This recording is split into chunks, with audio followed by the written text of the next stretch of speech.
हाय दोस्तों, स्वागत है आपका आपके अपने चैनल एक्सपर्ट ज्ञान में। और आज हम हिंदी के दूसरे पार्ट में आते हैं। हिंदी का पहला वीडियो मैंने बताया था, मैंने बना दिया था स्वर और व्यंजन के बारे में, यानी कि वर्णमाला का वीडियो। दूसरा वीडियो है व्यंजन वर्णों का उच्चारण स्थान, कि व्यंजन वर्ण किस किस स्थान से उच्चरित किए जाते हैं, यानी कि कहाँ कहाँ से बोले जाते हैं। तो इनका उच्चारण स्थान देखेंगे और सुनेंगे। ये जरूरी है, ये प्रश्न आता है कि व्यंजन किस, यह वर्ण किस स्थान से बोला जाता है या इसका उच्चारण स्थान क्या है, ये जरूर आता है। ठीक है, तो चलिए हम स्टार्ट करते हैं। हम कंठ की बात कर लें। कंठ यानी कि गला, यहाँ की बात करते हैं, इसको हम कंठ बोलते हैं, गला बोलते हैं। तो ये का से लेकर अंगा तक, यानी कि का वर्ग, जितने भी का वर्ग है, जो भी का वर्ग है, ये सब का सब कंठ से बोला जाता है।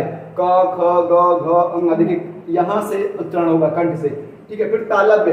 तालव्य का मतलब होता है, ध्यान दीजिएगा, आपका मुंह इस तरह से है, ठीक है ना, आपका मुंह इस तरह से है। तो ये जो तालु का अगला भाग होता है, इसको हम तालव्य बोलते हैं। यानी कि यहाँ वाले भाग को, जो पहला टच भाग होगा, यानी कि ऊपर का जो छत वाला भाग है, वो जो पहला भाग है, इसको हम तालव्य बोलते हैं। तो इनका उच्चारण स्थान तालव्य से होगा। जैसे देखिए, आप ध्यान दीजिएगा, अपने जीभ का प्रयोग करेंगे। चा सामने से लड़ रहा है, छा सामने ऊपर ही लड़ेगा, जा जा झा या, ये देखिए सामने से ही लड़ रहे हैं। तो ये कि ये जो चा वर्ग, जितने भी चा वर्ग हैं, ये कहाँ से उच्चरित होंगे दोस्तों? ये तालव्य से उच्चरित होंगे। तालव्य मतलब जो आपका मुख है, ऊपर का जो अगला भाग, छत का अगला भाग जो होगा, ये तालव्य होगा। मूर्धन्य की बात कर लें। मूर्धन्य यानी कि आप ध्यान से देखिएगा, ये जो मुख है, मुख का पिछला भाग, ये मूर्धन्य कहलाता है। यानी कि जो छत है ना, मुख के ऊपर जो छत है, इसका पिछला भाग मूर्धन्य कहलाएगा। और जब हम टा ठा बोलेंगे तो ये जीभ हल्की सी सिकुड़ेगी और पीछे वाले पे जाके लड़ेगी। तो देखिए, टा ठा डा ढा अड़ा डा। ठीक है, तो ये सबके सब किससे इस्तेमाल किए जाते हैं? ये कौन सा? ये है टा वर्ग। ये कहां से उच्चरित होगा दोस्तों? ये उच्चरित होगा मूर्धन्य से। ठीक है, अगर हम आगे की बात कर लें, ठीक है, कि ये देखिए, ये दंत लिखा हुआ है, ता था दा धा ना। ये दंत यानी कि आगे वाले दांत पर आपका जीभ कहाँ लड़ेगा? दांत जो यहाँ वाला जो दांत है, यहाँ जो दांत है, ये जीभ कहाँ लड़ेगा? डायरेक्ट इस दांत पर लड़ेगा। आप ध्यान दीजिएगा, ये जीभ कहाँ लड़ेगा? डायरेक्ट सामने दांत पर लड़ेगा। ता था, देखिए आप देखिए, ता था, ये जीभ यहाँ है लेकिन ऊपर लड़ रहा है दांत से। ता था दा धा ना। ठीक है, तो ये जीभ लड़ रहा है। तो ये है कौन सा? ये है ता वर्ग। ता वर्ग किससे होता है? ता वर्ग दंत से बोला जाता है। ता वर्ग दंत से बोला जाता है। ठीक है, अब तालव्य से शा और या। तालव्य क्या मतलब मैंने बताया, ऊपर के पूरे भाग को हम तालव्य बोलते हैं। ठीक है, ऊपर के पूरे भाग, जो अगला छत होगा उसको हम तालव्य बोलेंगे। तो सा और या वहीं से बोले जाते हैं। वर्ष की बात कर लें तो वर्ष क्या होता है? इसको हम कर लेते हैं, दंत और मसूड़ा दोनों मिला करके बोले जाते हैं। यानी कि सा रा ला।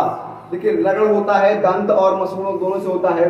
कभी दंत पे टकराएगा, कभी नीचे वाले मसूड़े पे टकराएगा जीभ आप तक आपका। सा रा ला।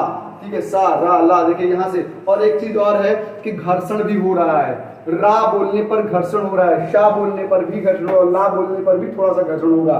ठीक है, तो वो अर्थ होता है दंतोष्ठ। दांत और ओंठ दोनों इसमें मिलते हैं। दंतोष्ठ का मतलब होता है कि इसमें दांत और ओंठ दोनों मिलेंगे। तो देखिए, वाह वाह वाह, ध्यान दीजिए, वाह, ये आके दांत ओंठ से मिल रहा है, वाह वाह वाह। देखिए, ठीक है, ये दांत और ओंठ दोनों मिलेंगे। मूर्धन्य, ये मूर्धन्य, ये भी शाह, ऊपर वाले छत से जाकर के जीभ लड़ेगी। तो ये शाह मूर्धन्य से इस्तेमाल किया। स्वर यंत्रीय। स्वर यंत्रीय की बात अगर हम कर लें तो ये स्वर यंत्रीय जो होता है, ये कंठ के भीतर स्थित होता है। हा हा हा, ध्यान दीजिएगा, ऐसा लग रहा है कि कंठ से, गले से रगड़ के आवाज निकल रही है। इसमें आपके मुंह में किसी भी भाग का कोई स्पर्श नहीं हो रहा है। हा हा बोल रहे हैं तो कहां से आ रहा है? गले से आ रहा है, डायरेक्ट गले से ये बाहर निकल रहा है। हा, ठीक है, तो इसलिए हम इसको स्वर इंद्रिय कहते हैं, जो हा है। उत्क्षिप्त, ड़ा और हा की बात कर लें तो ड़ा और हा की बात कर लें, जिसके उच्चारण में झटका लगता है। कैसे? ड़ा और हा। देखिए, जीभ को हम झटका देते हैं तो ड़ा और हा का प्रयोग किया जाता है। यानी कि उत्क्षिप्त व्यंजन कहां से? जीभ को झटका दे करके। कैसे? जीभ को झटका दे करके, जीभ में झटका लगता है तब ड़ा और रा का उच्चारण होता है। आगे बढ़ लेते हैं हम नासिकस्य व्यंजन पर। तो नासिकस्य यानी कि नाक से बोला जाने वाला व्यंजन। अंगा, या, ड़ा, ना, मा, ये हम नाक से बोलते हैं। किससे बोलते हो? तो नाक से बोलते हैं। ये पांचों व्यंजन नाक से बोले जाते हैं। अगर आपसे वर्णमाला का आंसर पूछ लिया और पूछ लिया कि वर्णों की संख्या कितनी होती है, तो आप बताएंगे दोस्तों 52 होती है। वर्णों की संख्या कितनी होती है? 52 होती है। अगर स्वर की संख्या पूछ लेगा तो आप कहेंगे 11, और शेष जो दो बचे हैं अंग और आह, वो स्वर नहीं होता है, वो है अयोगवाह वर्ण। अंग और आह क्या है? अयोगवाह वर्ण है। तो हमने उच्चारण स्थान को बता दिया है। बहुत ज्यादा इसमें आपको परेशान होने की कोई समस्या नहीं है। जितना बताया गया सिर्फ आप उतने का नोट्स बना लेंगे, इसको सही से लिख लेंगे, स्क्रीनशॉट जरूर ले लीजिएगा जिससे इसको आप सही से लिख सकें। अब हम विराम चिन्ह की बात कर लें तो कामता प्रसाद गुरु जी ने क्या किया है? 20 विराम चिन्ह बताया है कि 20 प्रकार के विराम चिन्ह होते हैं। पहला होता है अल्प विराम। अल्प विराम का मतलब होता है जब हम कोई चीज पढ़ते हैं तो थोड़ा सा क्या नाम है वो लेते हैं, उसको हम अल्प विराम कहते हैं। जब थोड़ा सा हम जो है रुकते हैं उसको हम अल्प विराम कहते हैं। ठीक है।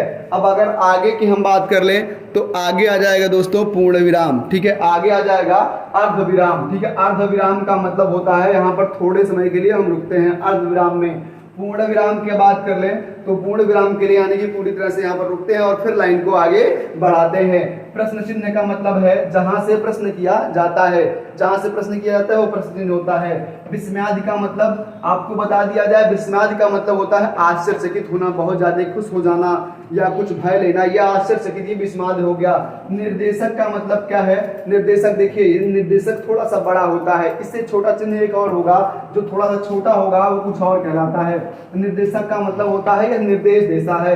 कोष्ठक आपको पता है कि सवाल में अधिकतर ये जो है जैसे भागु योग्य सवाल में ये चीज सरलीकरण में उपयोग किया जाता है कोष्ठक। ठीक है। अवतरण का चिन्ह क्या होता है? अवतरण जब कोई अपनी बातों को कहता है तो हम अवतरण चिन्ह को लगाते हैं।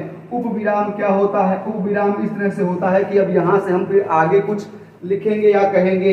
विवरण का चिन्ह यानी किसी चीज का विवरण हमें लिखना हो, जैसे हमें लिखना हो कि चलिए हम किसी चीज का विवरण, संज्ञा का विवरण लिखना है कि संज्ञा के प्रकार क्या होते हैं, तो हम इस प्रकार से लिखते हैं इसलिए, या इसके आगे लिखना है यानी कि इसके बारे में विवरण लिखना विवरण चिन्ह कहलाता है। अब आगे चल दें। पुनरुक्त सूचक। पुनरुक्त सूचक का मतलब होता है जब दो लोग आपस में बात करेंगे तो कुछ इस तरह से चिन्ह लगेगा। ठीक है। यानी कि इस बात के बाद अभी भी बात बाकी रह गई है, यानी कि जो बात कही गई इसके बाद भी बात बाकी रह गई है, यानी कि जो बात कही गई इसके बाद भी बात बाकी रह गई है, वहां पर हम पुनरुक्त सूचक का उपयोग करते हैं। लाघव क्या होता है दोस्तों? लाघव का चिन्ह कहीं कहीं यूज किया जाता है, अधिकतर साहित्य, हिंदी साहित्य में लाघव का चिन्ह प्रयोग किया जाता है। लोप क्या होता है दोस्तों? लोप का मतलब आपको हम बता, जैसे कभी कभी हम लिखते हैं, हमको बहुत बड़ा नहीं, अगर पहले हम लोग लिखते थे अभी भी बच्चे लिखते हैं कि एक कोई कविता है कि सरसर सरसर उड़ी पतंग, फर फर फर फर उड़ी पतंग, इसका हमको लिखना है पूरा भावार्थ, तो हम क्या लिखते हैं? सरसर सरसर। क्या लिखते हैं दोस्तों? सरसर सरसर। फिर यहाँ से इसे लगा देंगे और लास्ट में लिख देंगे इसको काटा उसको काटा, इसको काटा ले, लास्ट में आएगा। यानी कि पूरा कविता आप समझ जाइए कि यहाँ से लेके यहाँ तक का भावार्थ मिलेगा, बीच में सभी अक्षरों का लोप कर दिया जाएगा, उनको गायब कर दिया जाएगा। ठीक है। ये हो गया आपका लोप चिन्ह। पाद चिन्ह क्या होता है? पाद चिन्ह का मतलब होता है जब दो चीजों के बीच में लगती है, दो चीजें ऐसे, जैसे अगर हम प्रार्थना लिखेंगे, प्रार्थना के बाद जब हम पत्र लिखेंगे तो पाद चिन्ह का उपयोग करेंगे। इस चिन्ह को हम क्या कहते हैं दोस्तों? पाद चिन्ह कहेंगे। दीर्घ उच्चारण देखिए दोस्तों, जब चौपाई दोहा छंद की बात कर ले तो वहां पर मात्राएं होती हैं, इसको हम एक कहते हैं और इस प्रकार की मात्रा को हम दो कहते हैं। इसी को हम दीर्घ उच्चारण यानी कि उसको ज्यादा समय के लिए उच्चारण करते हैं, थोड़ा सा समय लगता है उच्चारण करने में, उसको हम दीर्घ उच्चारण कहते हैं। पाद बिंदु को क्या होता है दोस्तों? इसको आप देखेंगे तो ऐसा लगेगा कि भाग का चिन्ह है, लेकिन ये भाग का चिन्ह नहीं, ये पाद बिंदु है। यानी कि जब कहीं से हम अपने विराम को आगे, कहीं से हम अपनी कोई चीज हम पढ़ रहे हैं दोस्तों, कोई चीज पढ़ रहे हैं उसको और आगे बढ़ाना है, दो भागों में अलग अलग करना है, दो भागों में अलग अलग करना है, भाग की बात हम कर रहे हो, दो भागों में अलग अलग करना है, तो वहां पर पाद बिंदु का उपयोग कर देंगे। हंस पाद क्या होता है दोस्तों?